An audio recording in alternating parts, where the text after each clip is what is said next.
Let's say goodbye to Ann and Jerry and Ed here. We now begin our journey to our purchase of Harlow's district at Susquehanna Station. We're now approaching our birthplace of Henry Ford. He was born here in July of 1863. The farm was located just outside of Detroit, comprised of 70 acres, and the family raised sheep. You're welcome to stop by the farmhouse. You can go inside, see the beautiful place of Henry.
This afternoon.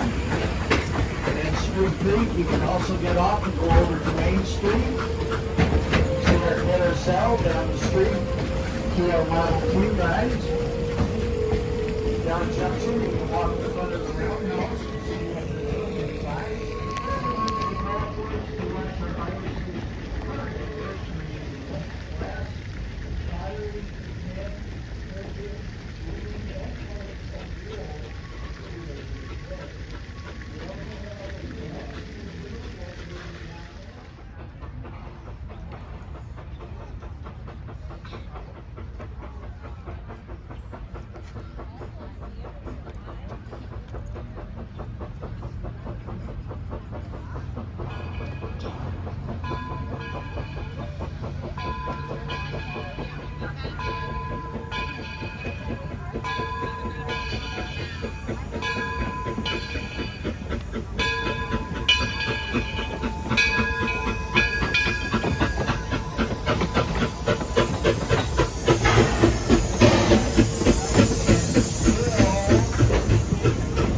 Taking over for me for a couple of terms. Please remain seated until we come to a complete stop. Once the whistle sounds, it will be safe to exit on the left. Inside the car. No eating in this one. Thank you.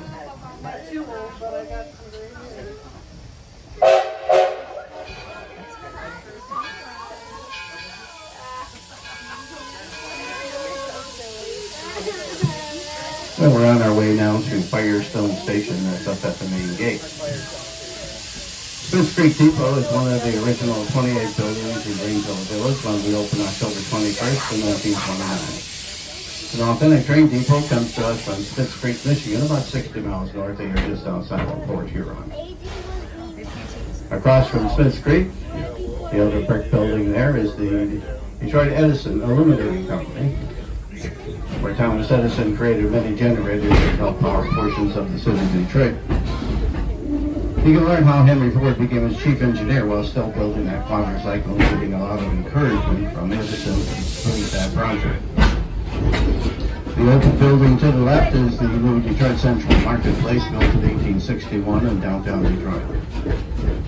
The large brick building here is the Detroit, Toledo, and Milwaukee Roundhouse, originally built in 1884 in Marshall, Michigan, about an hour and a half west of here. We salvaged what we could from that building and included it in this one and opened it up in 2000. We do all service, repair, and maintenance on our 3 coal-fired steam locomotives. The building is not open for visitation at this time, but the big doors in front are open so you can see by walking in front of it what's going on in the inside. The other side of the roundhouse behind the trees and bushes is Liberty Craft Works, where the artisans do the glass blowing, pottery making, tinsmithing, and so forth. And that's all open for you to visit. The largest part of our working farms district will be on the right side up ahead. The Firestone Farm, built in 1828 in Columbiana County, Ohio. It is the birthplace and childhood home of Harvey Firestone, the originator of the tire and rubber company, a very good friend of Henry Ford. It's a working farm, 7.5 acres, worked year-round, and it's open for you to visit. There's a little blue engine down there.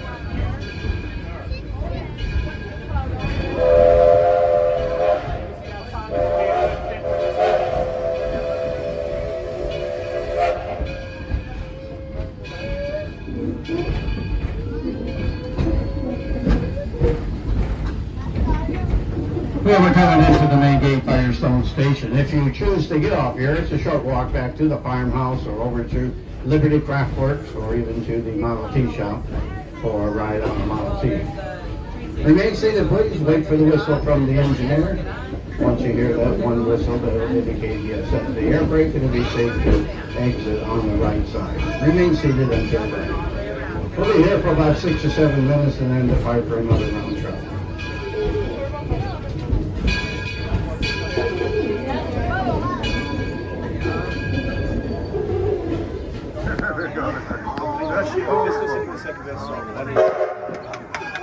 Our trip around Bay Hills will let you take approximately 30 minutes. We'll have 2 additional stops. Please sit back, relax, enjoy the ride.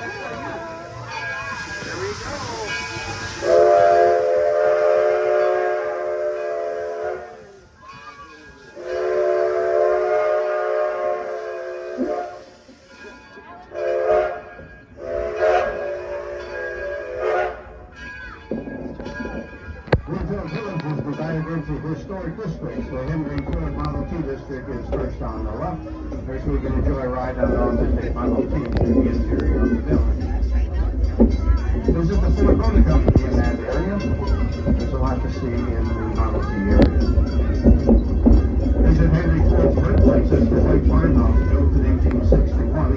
He was born there in 1863. He moved in here in 1944 from 3 to 40 miles away, which is now the corner of Ford Road and Greenfield Road.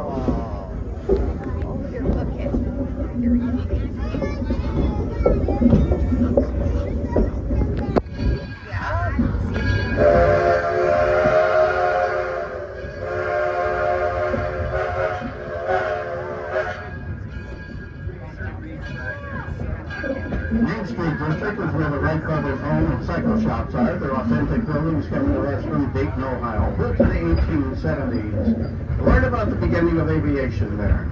Visit Mrs. Cohen's millinery shop, built about 1860 in downtown Detroit. Next to her, the H.J. Heinz building, built in 1835 in Sharpsburg, Pennsylvania. And Sir John Bennett's Sweet Shop in London, England, all on Main Street. This is also the area where you get one of those wonderful rose and custard donuts are done a lot for you.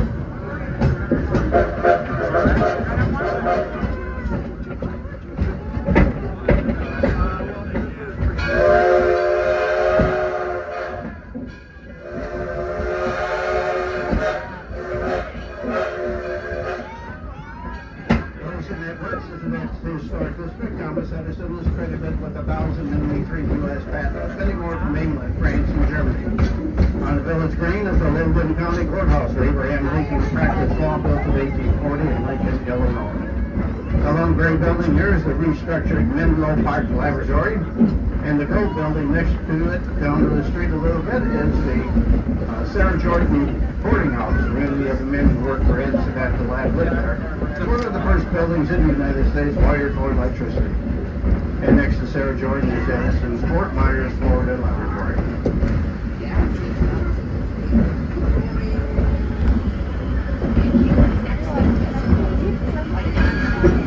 I think that might be one of the not regular.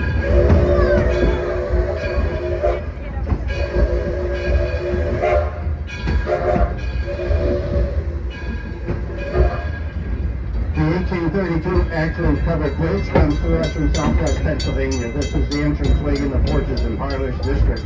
And you can visit historic homes such as Noah Webster's 1823 home on New Haven, Connecticut. Robert Frostone's Fanatics Farmhouse, the Hermitage Slave Quarters, McGuffey's Cabin, all up on Maple Lake there. The other side of the bridge, and up that sidewalk to the right, the sandstone complex is the Cotswold Cottage, built in 1619 in Chadsworth County, England. We'll be stopping directly ahead here. This is Susquehanna Station. A 4-minute stop. If you choose to get off here, the train will be back around in about 30 minutes. Please remain seated. Wait for the whistle from the engineer once he gives you that one last blast in the indication. The brakes have been set. It'll be safe to get up at that time and exit on the left-hand side line.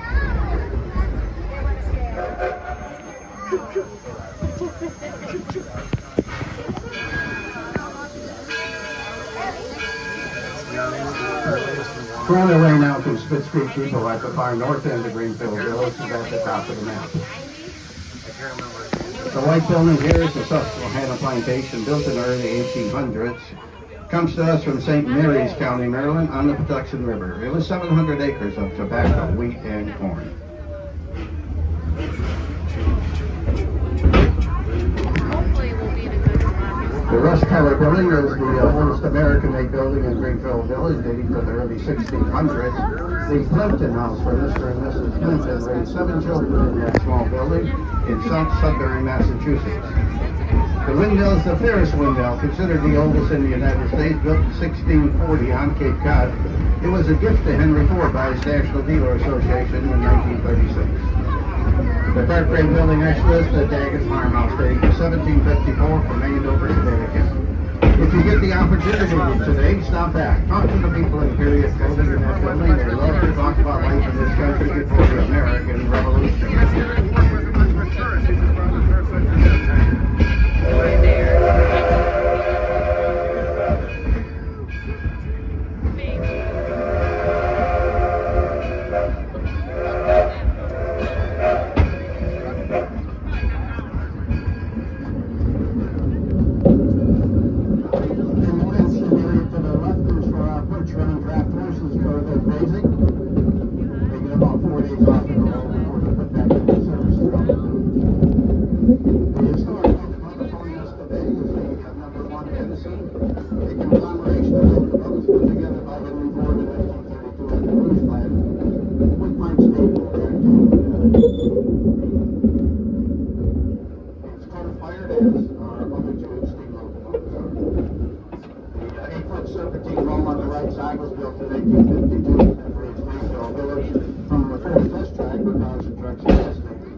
is everyone okay?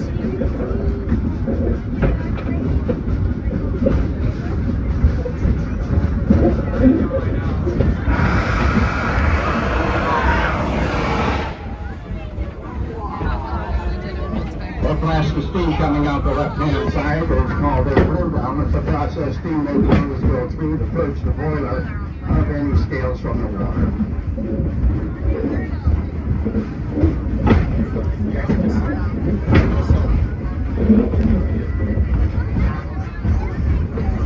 We opened two of the years Walnut Bay, which is activity is field throughout our season. We do many things in part out here. During the summertime, it's historic baseball every Saturday and Sunday, using 1867 baseball rules. The buildings up on the hill are the backside of the Porches and Parlors District. The red brick building is the Noah Webster home. The large yellow complex we're approaching is the Henry Ford Academy, a charter high school. Over 525 students attend the selected through a lottery system from Wayne County.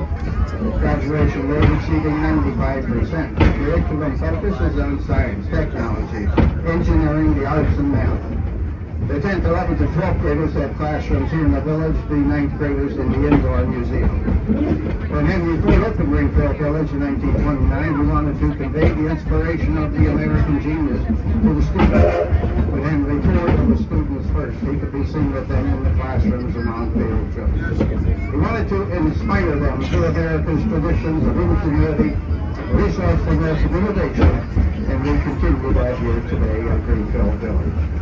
These three Pullman cars on the left are connected in the center. They're part of the fourth classrooms.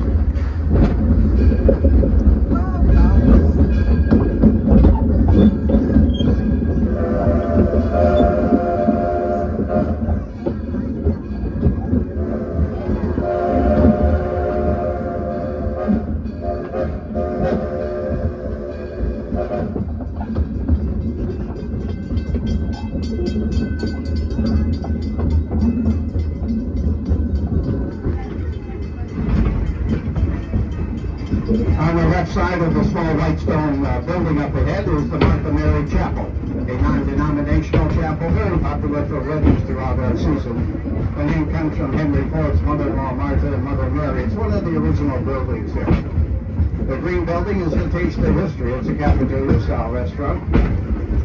Connected to it a little farther down is a white building, and that's the Eagle Tavern, built in 1830 in Clinton, Michigan, about 50 miles away. Those who can experience a sit-down meal with people serving you carry a tray.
Oswald's birthplace is the White Farmhouse built in 1861. He was born there in 1863. He lived here in 1944. And he was born in North Bay, which is on the corner of Fordville and Greenville.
Three large classrooms. This is where the seniors finish out their final year.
President Henry Ford's birthplace is the White Farmhouse, built in 1861. It was formed in 1863, here in 1944, from 3.25 miles away to 2,000 miles.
President Henry Ford's birthplace is the White Farmhouse, built in 1861.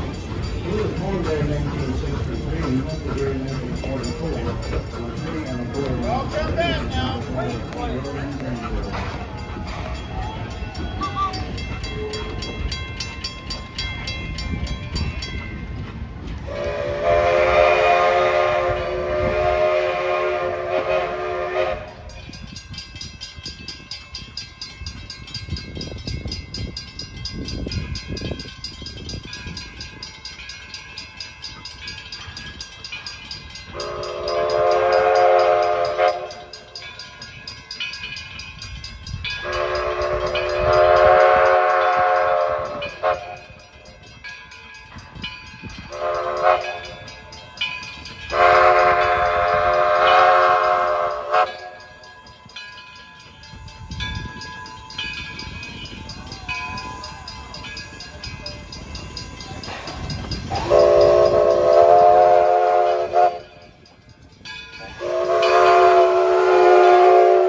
First of all, over by the early colonists.